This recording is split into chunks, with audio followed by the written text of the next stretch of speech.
Olá pessoal, essa é a segunda parte da videoaula sobre membrana plasmática. Na primeira parte a gente revisou os aspectos gerais da membrana, falamos também sobre um dos componentes, que são os lipídios, fosfolipídios, colesterol, falamos de alguns princípios importantes, como a fluidez de membrana, a assimetria e permeabilidade, que são aspectos importantes aí da membrana plasmática, tá? Nessa segunda parte, nós vamos continuar então falando dos componentes, Então, o segundo componente da membrana plasmática que a gente tem que falar são as proteínas, tá? Então, as proteínas, elas fazem parte da membrana de várias formas, Elas estão associadas com a parte funcional da membrana, assim como os lipídios têm um papel estrutural, de organização da bicamada. As proteínas, elas estão muito associadas com a função ou com funções da membrana plasmática, tá? Aqui a gente tem vários tipos de proteína, como eu tinha antecipado antes. A gente tem transmembrana, aquelas proteínas que atravessam a bicamada, são proteínas integrais, A gente tem também proteínas integrais que estão associadas a monocamadas, então elas estão ocupando, estão numa monocamada, ou monocamada interna, ou monocamada externa. E também tem algumas proteínas que são chamadas de periféricas, Elas estão ligadas a outros componentes da membrana, sejam lipídios, sejam outras proteínas, tá? Essa distribuição e essa variedade de tipos de proteínas está muito ligado, então, com o que ela executa na membrana, tá? Então, a gente tem aqui, várias funções que são executadas pelas proteínas. A gente tem proteínas transportadoras, que vão ajudar na manutenção da diferença, de composição do meio intracelular e extracelular, proteínas que ancoram, a célula em outras células, ou mesmo na matriz extracelular, ou internamente, através do citoesqueleto, Tem proteínas receptoras, dentro daquela função de transdução de sinais externos, Uma proteína receptora, ela vai se ligar no determinado componente, que ela tem afinidade, E pode desencadear uma série de alterações ou de sinais intracelulares, que vão modificar a função da célula, ou inativá-la ou ativá-la conforme a situação, tá? Temos aqui ainda as enzimas, que são aquelas que atuam diretamente sobre um determinado substrato, gerando um produto que vai também mudar a função da célula, tá? Então existe uma grande variedade de proteínas, elas têm em termos de percentual, basicamente assim, a membrana é composta na maior parte das células por 50% de lipídios, 50% de proteínas, E uma quantidade pequena ali de a parte glicocálix, E as proteínas, então, elas junto com os lipídios, elas também têm mobilidade, tá? Esse é um ponto muito importante, e é por isso que tem esse slide aqui.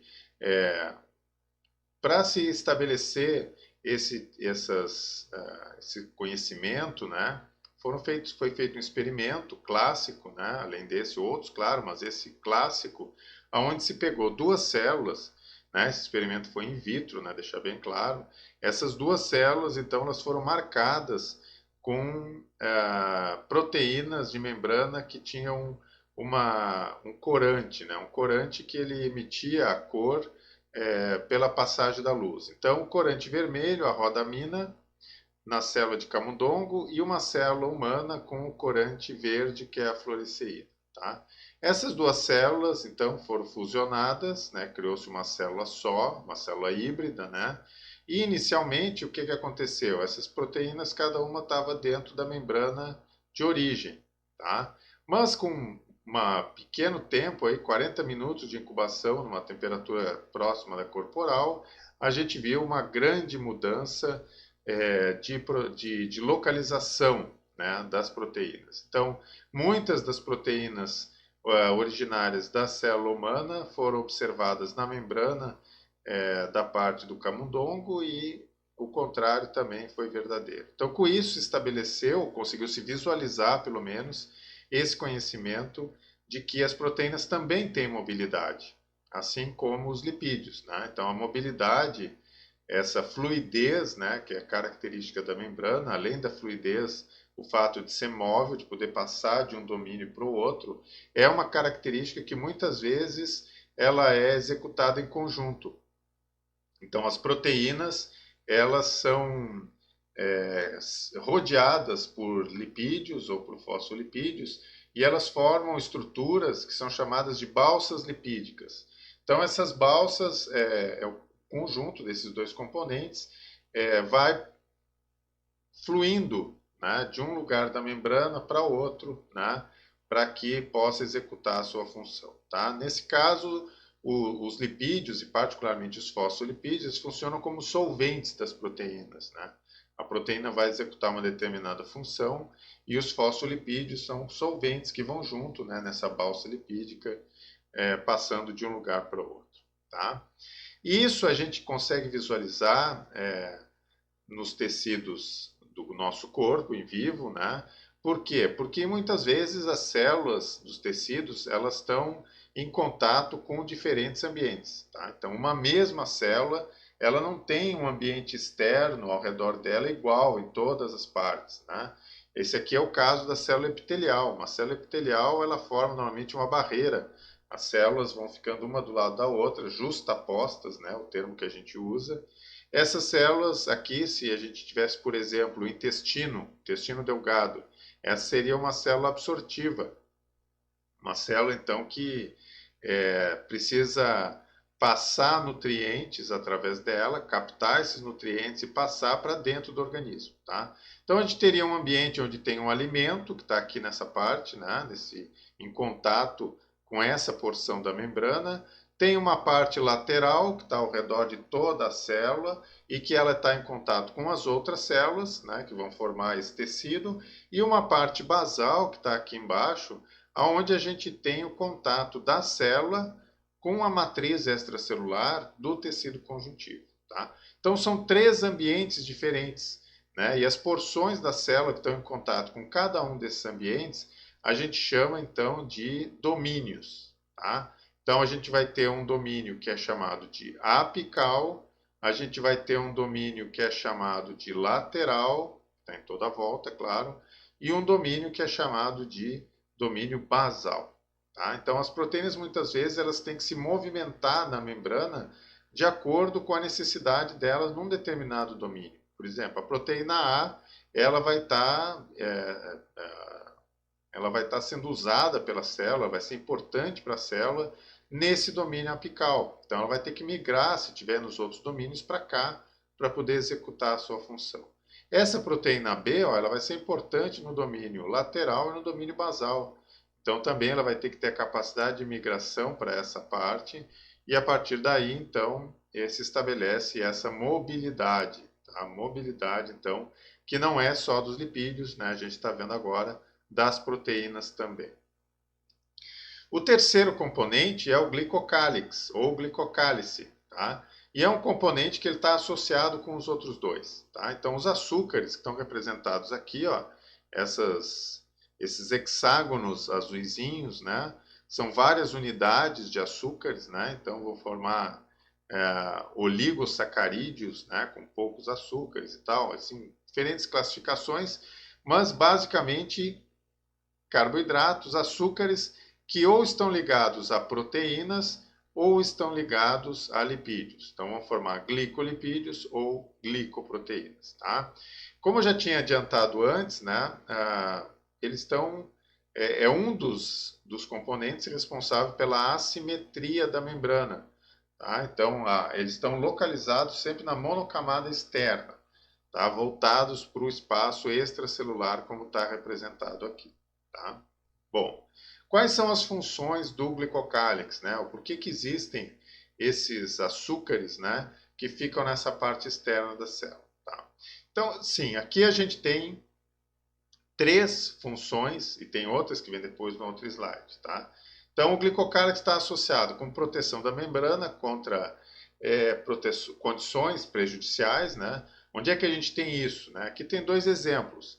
Dentro do estômago, o suco gástrico tem um pH extremamente ácido, e também no intestino delgado, né, particularmente ali no duodeno e logo na primeira porção do intestino delgado, a gente tem a liberação do suco pancreático, né, que é uma secreção cheia de enzimas, enzimas que degradam todo tipo de polímeros biológicos, né, proteínas, lipídios, açúcares, etc., tudo ali. Bom, então, as células que estão reformando o epitélio, tanto do epitélio do estômago quanto do epitélio do intestino, elas estão em contato direto, né, com essas condições. E o glicocárix, ele vai formar o quê? Ele vai formar uma espécie de escudo, né, um escudo que vai proteger os outros componentes da membrana contra a degradação que pode ser promovida tanto pelo pH quanto pelas enzimas. Tá? Então ele vai ter esse papel, ele vai fazer essa proteção. Como ele está na parte externa, em muitas células, ele acaba também sendo a primeira parte da membrana que tem contato com a outra célula. Tá? E aqui tem um exemplo que acontece que é muito ilustrativo, né, da importância dessa interação entre as células. Tá? São os leucócitos. Né? Vocês sabem que no sangue a gente tem os glóbulos vermelhos, que são as hemácias, né? E temos os glóbulos brancos, que são os leucócitos. Tá? Então, os glóbulos brancos, eles são responsáveis por situações de defesa do organismo. Né? São células que estão associadas com o processo inflamatório, elas podem atuar com fagocitose, resposta contra parasitas e etc. Tá? Então, essas células, elas precisam muitas vezes sair do leito vascular, dos vasos, que é onde elas estão, para elas poderem agir nos tecidos. Né? Então, assim, no tecido conjuntivo é o principal local de ação, que ele fica embaixo dos epitélios. Então, quando há alguma infecção bacteriana, por exemplo, nesse local é para onde vão os leucócitos para que eles possam atuar defendendo o organismo contra as ações dessas células. Então aqui tem o próximo slide, a gente tem aqui um esqueminha para resumir como é que acontece isso. Como é que o leucócito sabe que ele precisa sair em determinado capilar e passar para o local da infecção, para o tecido conjuntivo que está fora desse capilar. Então vocês estão vendo aqui as células e que elas têm essa representação aqui, ó, que corresponde ao glicocálix, né? São oligosacarídeos, né, que estão ligados a componentes da membrana, proteínas, ou lipídios, né, e que estão presentes no sangue, essas células com esses glicocálix, e naqueles locais onde existe uma infecção, por exemplo, né, os capilares, as células endoteliais que revestem os capilares, elas projetam na membrana receptores, tá? Então são essas lectinas que estão aqui e que são específicas, né? São receptores que têm afinidade com essa parte, essa porção do glicocálix. Então os leucócitos que estão lá numa velocidade relativamente rápida, eles ao detectarem esses receptores, eles acabam por essas interações diminuindo a velocidade e formando e se dirigindo para uma parte mais marginal, ou seja, mais próxima da onde estão as células endoteliais, tá? E a partir daí eles vão diminuir a velocidade até que eles param, né? E atravessam essas células se dirigindo então para o tecido conjuntivo. Esse processo aqui a gente chama de diapedese. É uma mudança grande da conformação, depois a gente vai falar também sobre o citoesqueleto mais adiante aí na disciplina.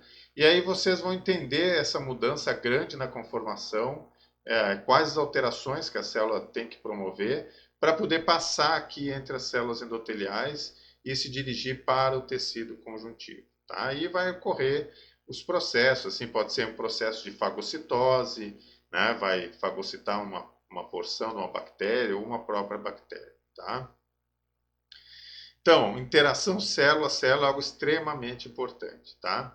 Ao mesmo tempo que no intestino o glicocálix vai formar um escudo contra a degradação da própria membrana pelas enzimas, ele vai ajudar justamente a concentrar essas enzimas, né, na parte, então, aonde elas estão localizadas, né, para que elas atuem sobre os seus substratos e possam, a partir daí, ter uma eficiência maior de digestão. Tá? Então, as células epiteliais intestinais, elas têm microvilosidades, nessas, circundando essas microvilosidades tem membrana, toda ela, e na parte mais externa da membrana a gente vai ter um vasto glicocálix, então, que vai proteger e ajudar que na parte externa essas enzimas que estão presentes ali possam atuar, então, digerindo o alimento. Tá? Então, o glicocálix, além daquelas funções ali, também participa do quê? É o que está nesse slide. Reconhecimento molecular. O exemplo que a gente tem aqui clássico é dos grupos sanguíneos, né? As hemácias, agora sim os glóbulos vermelhos, né? Antes a gente falou dos leucócitos, agora as hemácias, né? Os glóbulos vermelhos, né? Eles têm esses oligosacarídeos na sua membrana, na parte externa da membrana, né? E eles estão associados com antígenos, né? Que vão caracterizar, por exemplo, o grupo ABO. Então, tem um antígeno A, alguns indivíduos, né? A maior parte dos indivíduos tem um antígeno A, quem tem o tipo sanguíneo A.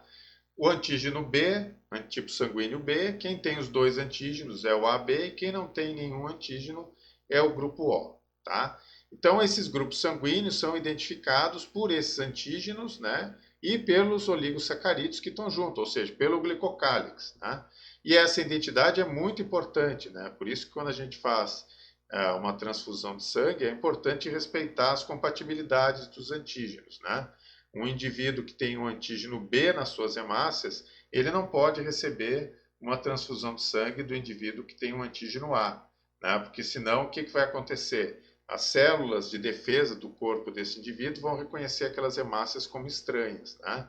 E aí vão destruí-las, tá? Então, isso mostra então essa importância do glicocálix, né? Desse reconhecimento da identidade celular, é o reconhecimento molecular, tá?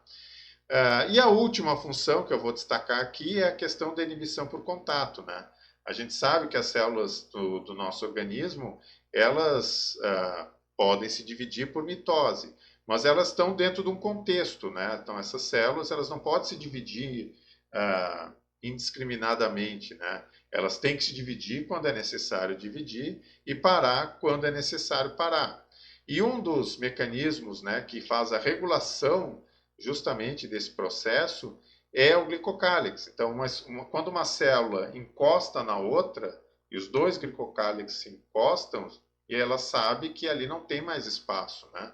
Então já houve aí uma ocupação daquele espaço físico disponível, né? Se tem espaço, então eles não estão juntos, não estão próximos, isso indica então que há uma possibilidade, há uma necessidade de ocupar aquele espaço.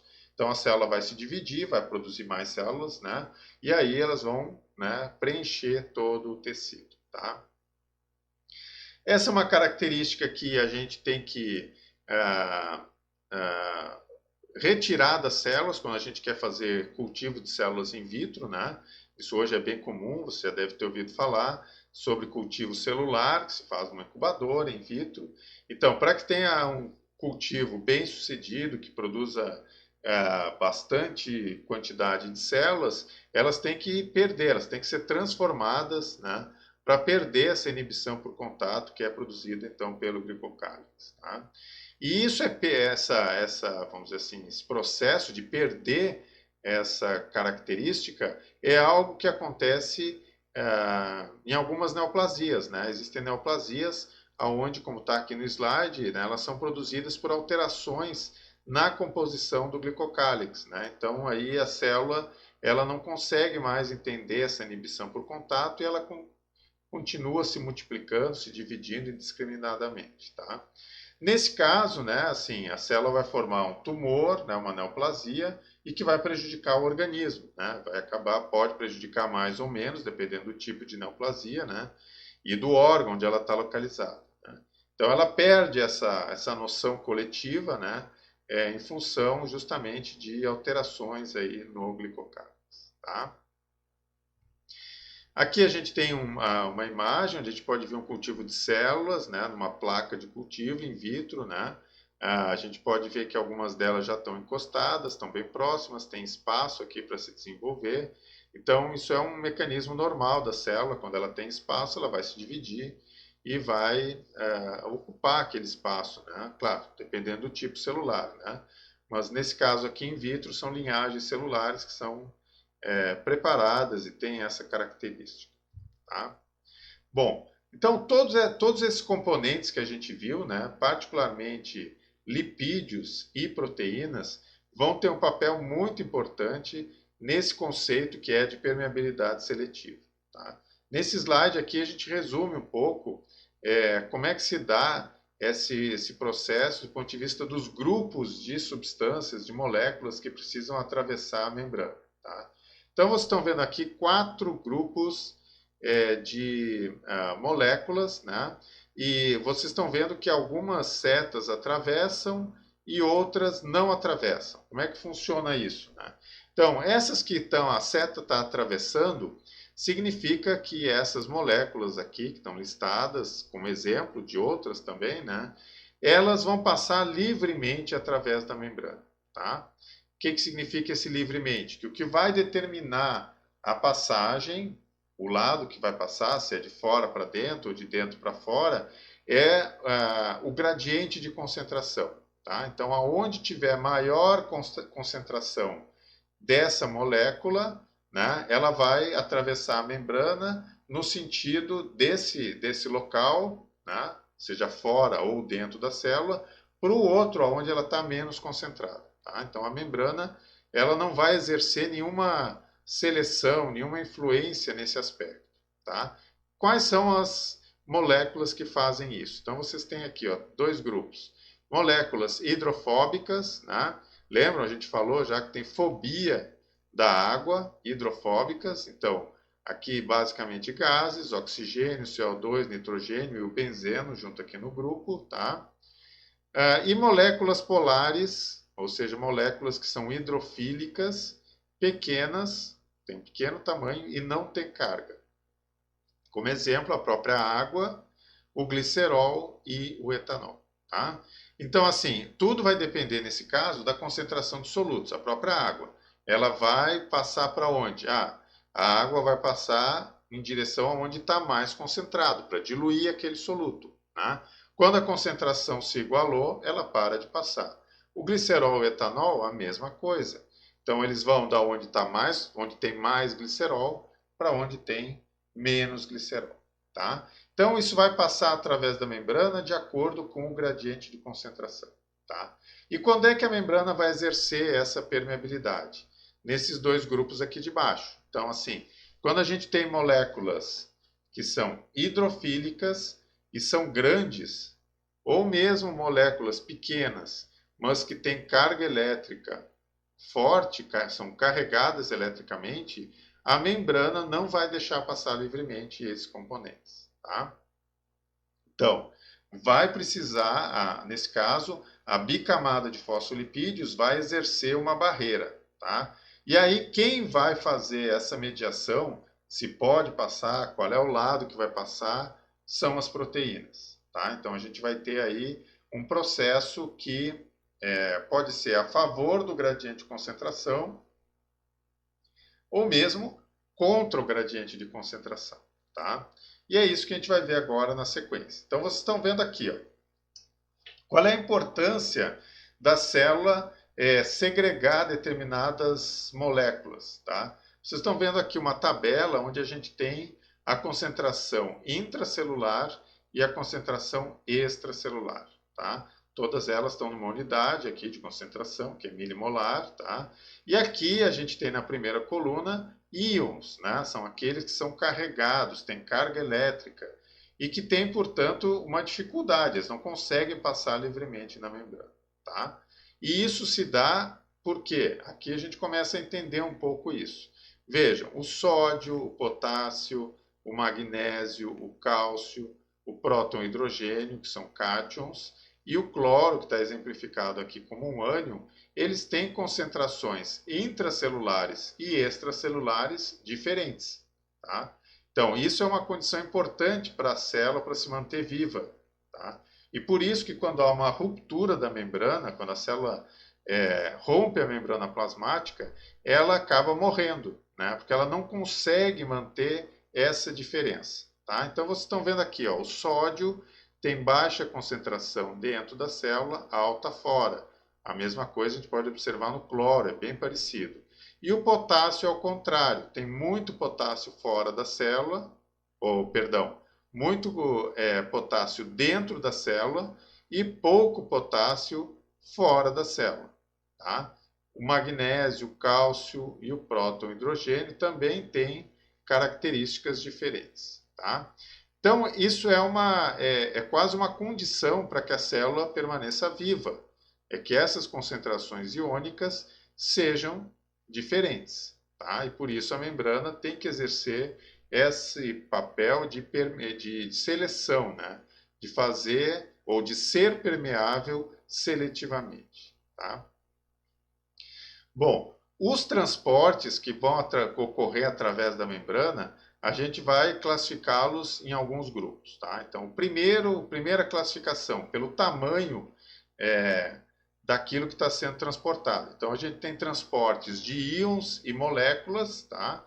Que são menores, né? E tem transportes de partículas e macromoléculas, que são coisas maiores para a célula, assim, são substratos maiores que ela precisa transportar. Tá? Dentro do transporte de íons e moléculas, a gente vai dividir também esse transporte em dois grupos. Né? Esse que está nesse slide, que é o transporte que a gente chamaria ele de passivo, ou seja, a célula não precisa gastar energia, tá? E um transporte onde a célula vai despender energia, e é um transporte que a gente vai chamar ele de transporte ativo. Tá? Bom, o transporte passivo, qual é a condição dele? É que ele vá sempre a favor do gradiente de concentração. Tá? Então, a gente vai ter uma célula que vai ter em determinado ambiente, ou intracitoplasmático, ou no meio externo, algum componente, um íon, uma molécula, em maior concentração do que no outro. Tá? E ele vai da onde está mais concentrado para o menos concentrado. Quando isso é feito livremente, a gente vai chamar de difusão simples. Tá? Difusão simples é onde a gente tem a passagem livre através da membrana. Tá? Então, aqui tem os exemplos: CO2, oxigênio, benzeno, água e etanol. Aqueles dois primeiros grupos que a gente viu ali no slide anterior. Tá? Bom, quando é que começa a complicar um pouco, ou ficar um pouco mais complexo? É quando tem aqueles componentes que, apesar de estarem indo a favor do gradiente de concentração, ou seja, do mais concentrado para o menos concentrado, eles não podem passar livremente. Então, eles vão precisar daí de um outro componente da membrana, que são as proteínas. Tá? Ou proteínas carreadoras, ou proteínas formadoras de canal. E aí, a gente não vai chamar esse transporte de difusão simples. Ele vai ser diferente. Então, ele tem que ser chamado de difusão facilitada. Quem é que está facilitando essa difusão? As proteínas que estão da membrana. Tá? Então, aqui a gente tem um exemplo, né, desses três tipos de transporte passivo. Né? Vocês estão vendo aqui a difusão simples e a difusão facilitada com as suas subdivisões. Por isso eu falei três tipos. Aqui tem proteínas formadoras de canal, e aqui a gente tem essas proteínas carreadoras, tá? Carreadoras, ou seja, elas vão pegar uma substância de um lado que se liga e vão liberar do outro lado. Na proteína formadora de canal, ela vai formar um buraco, entre aspas, né? Um buraco que a gente chama de canal, né? Que vai isolar a bicamada de fosfolipídio. Então, isso vai facilitar basicamente para os íons, né? Que tem uma carga elétrica, apesar de ter um tamanho pequeno. Tá? Bom, tem diferentes tipos de acionamento de canal. Né? Aqui a gente tem 4 modelos. Tá? Um canal que é acionado por diferença de voltagem, que vocês estão vendo mais cargas, aqui menos. Então, essa quantidade menor de cargas abre o canal. Um ligante extracelular, que aqui pode se ligar, e aí abre o canal. Um intracelular, que segue o mesmo princípio. Ou simplesmente mecanicamente controlado, o próprio substrato pode, na presença dele, fazer a abertura desse canal e permitir a passagem. Tá? Então, existe uma variedade também de modalidades, né, de abertura, né, desses canais. Tá? Dentro do transporte de íons e moléculas, a gente tem então o transporte ativo, que é aquele com gasto de energia. Né? O outro era sem gasto de energia, esse é com gasto de energia. Então, com gasto de energia significa o quê? A célula está fazendo esse movimento, né, desses íons e moléculas contra o gradiente de concentração. Tá? E aí a gente pode ter, basicamente, três exemplos, né, de transporte ativo. Quando tem uma molécula, então a gente tem o uniporte, o exemplo é o cálcio, que vai de dentro da célula para fora, dentro tem uma concentração muito baixa, então ele vai jogando sempre contra o gradiente de concentração. E quando existem duas moléculas, tá? Então aqui uma molécula uniporte, duas moléculas, então a gente vai ter o simporte e o antiporte. O simporte é quando as duas vão na mesma direção, né? Então estão entrando na célula, como é o caso aqui, tanto o sódio quanto a glicose estão vindo do meio externo para o meio interno. Né? E no contratransporte é o contrário. Então aí a gente vai ter o exemplo, a bomba de sódio e potássio. Tá? Então aqui a gente tem os três modelos, né? Uma molécula uniporte, duas na mesma direção simporte, duas em direção opostas antiporte. Tá? Tudo mediado por proteínas na membrana. Não tem mais passagem livre aqui. Então, isso é um ponto importante. Tá? Eventualmente, aqui a gente pode classificar como uma molécula só, pode ser até difusão facilitada, né? Sem gasto de energia. Né? Então, isso aí a gente tem que fazer essa diferenciação. Na difusão facilitada, a gente vai ter basicamente a favor do gradiente de concentração, por isso transporte passivo. Aqui no transporte ativo, no uniporte, a gente tem contra o gradiente de concentração. Tá? Então as duas são mediadas por uma proteína, pode ser uma molécula, né? Só que a gente vai ter aí a diferença da direção, uma é contra, a outra é a favor do gradiente de concentração, e que determina, nesse caso, o gasto ou não de energia. Tá? Quando é a favor, não precisa energia da célula, quando é contra, precisa. Tá? Aqui tem um exemplo da bomba de sódio e potássio. Né? Então, vocês têm aqui o sódio mais concentrado fora da célula, menos concentrado dentro, e o potássio, que é o inverso. Tá? Então, vocês estão vendo, ó, a célula está jogando o sódio para fora e jogando o potássio para dentro, tudo isso com quebra do ATP. Tá? O ATP ele é a forma como a célula armazena energia. Tá?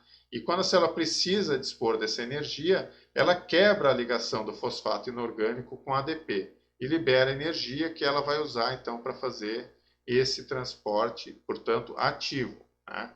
Tem aqui o gasto da energia para fazer isso. E na célula, né, nos tecidos, no nosso organismo, a gente vai ter basicamente todos esses tipos de transporte acontecendo na mesma célula, muitas vezes simultaneamente. Então aqui a gente tem um exemplo, de novo, da célula intestinal, célula absortiva, né, onde ela tem três domínios, domínio apical, né, domínio lateral e basal, e ela precisa fazer a absorção de glicose. Tá? Então, a glicose está no alimento, numa concentração baixa, né? E a célula vai transportando ela para dentro e vai concentrando. Então, ela fica numa alta concentração dentro da célula. E depois passa essa glicose para o tecido conjuntivo, onde ela vai estar numa concentração baixa de novo. Tá? Então, aqui a glicose vai entrar contra o gradiente de concentração e aqui ela vai sair da célula a favor do gradiente de concentração. Então, aqui em cima o transporte é ativo, como está representado aqui, é um cotransporte, né? Vocês estão vendo o sódio e a glicose sendo transportados juntos, de fora da célula para dentro, né? Aí vocês vão dizer, mas o sódio a célula não joga para fora? Sim, mas nesse caso ela vai colocar um pouco para dentro para trazer a glicose, né, para gerar energia e trazer a glicose, e depois o que ela vai fazer com esse sódio? Ela vai botar ele para fora de novo. Né? Aqui a gente está representando aqui nessa outra região uma bomba de sódio e potássio, aonde o sódio, aquele sódio que entrou agora vai sair. Tá? E a glicose sai da célula por uma difusão facilitada, ó, aqui embaixo.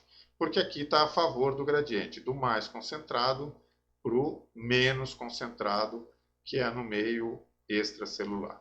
Tá? Então, todos esses mecanismos de transporte de íons de moléculas, eles estão acontecendo na célula, claro, em diferentes locais, né, dependendo do domínio, né, mas ao mesmo tempo, pode acontecer simultaneamente. Tá? Por fim, o transporte de macromoléculas e partículas grandes, que é um resumo, né? Na verdade, você já deve ter ouvido falar sobre isso bastante. A gente tem 4 tipos de transporte de partículas ou macromoléculas, né? Uma é a fagocitose, onde a célula, então, ou algumas células que têm essa capacidade, que estão listadas aqui, os macrófagos e os neutrófilos, né? Eles englobam, eles emitem projeções, que são chamados de pseudópodos, né? Onde eles vão englobar aquele substrato, né? E vão colocar eles para dentro da célula, onde ele vai ser digerido. Tá? Então é uma projeção da membrana que aqueles pseudócitos se encostam e se fusionam, né? E o que foi ingerido fica dentro da célula. Tá? Então a fagocitose é típica de alguns tipos celulares. Existem outros mecanismos, por exemplo, quando é algum componente, alguma molécula que tem um tamanho menor, apesar de ser grande, né? Não é uma partícula, mas é uma molécula grande, como é o caso do colesterol, que está sempre complexado com uma proteína, né? Então, tem as lipoproteínas, né, de baixa densidade, como é o LDL, ou de alta densidade, que é o HDL, e que esse complexo ele precisa ser muitas vezes internalizado pela célula, né? E ela faz isso como? Ela coloca um receptor na membrana que reconhece esse complexo, tá? Então, quando o colesterol e a proteína se ligam nesse receptor, o que ele vai fazer? Vai criar uma depressão na membrana e essa depressão vai formar um gargalo, ela vai baixando, forma um gargalo até que a membrana externa se fusiona e cria-se uma vesícula internamente e essa vesícula vai ficar dentro da célula e é onde o colesterol vai ser utilizado e vai ter a sua atividade, tá? Quando não é um receptor que está ali, é simplesmente a membrana que faz uma depressão, né? E engloba um pedaço de membrana, forma uma vesícula com líquido, a gente chama de pinocitose. E quando essa vesícula atravessa de um domínio da célula, por exemplo, o domínio apical, para o domínio basal ou o domínio lateral, ela vai atravessar, tá? Então a gente chama de transcitose, tá? Então são 4 modelos de transporte, então, de macromoléculas e partículas grandes, né? Partículas grandes, né? Diferente do que a gente viu antes, que eram moléculas e íons, tá? Então esse é um transporte de coisas maiores, tá? Bom, nós ficamos por aqui, até a próxima.